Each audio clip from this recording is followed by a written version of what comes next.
तुकाराम मुंडे साहेब यांनी वडापाव समोसा आणि junk food विकणाऱ्यांचे घर उठवलेत. मित्रांनो, प्रश्न हाच पडतोय, तुकाराम मुंडे साहेब त्यांनी काय बिघडलं होतं तुमचं?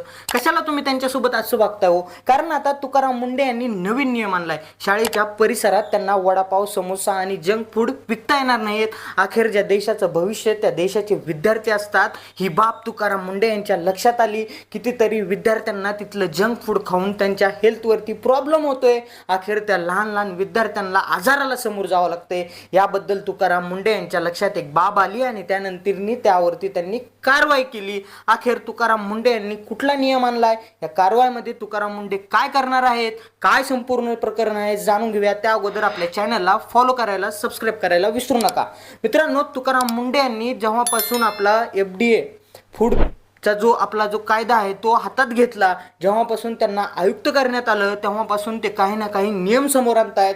परंतु आता हा सगळ्यात मोठा आणि धक्कादायक नियम पुढे येतोय, ज्या विद्यार्थ्यांच्या हेल्थवरती परिणाम होतोय. अखेर त्यांनी वडापाव समोसा खाऊन त्यांची हेल्थ डॅमेज होते.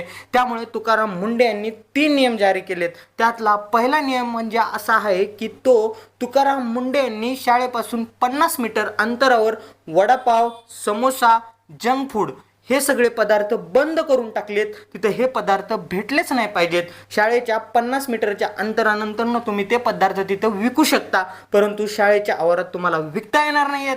त्यानंतर तुकाराम मुंडे यांचा दुसरा नियम, यामध्ये तुकाराम मुंडे यांनी सांगितले, तुम्ही जर शाळेच्या आवारात फ्री देतोय, फुकट देतोय, जाहिरात करतोय, हेही बंद करून टाकले. कारण जाहिरात आणि फ्रीच्या नादात ते स्टुडंट येतील, खातील, त्यांच्या हेल्थवरती परिणाम होईल. त्यामुळे तुकाराम मुंडे यांनी ह्या फ्रीच्या ज्या आहेत गोष्टी त्या सगळ्या बंद करायला सांगितल्यात. फ्रीमध्ये जाहिरात करणं, प्रमोशन करणं हेही बंद करून टाकले.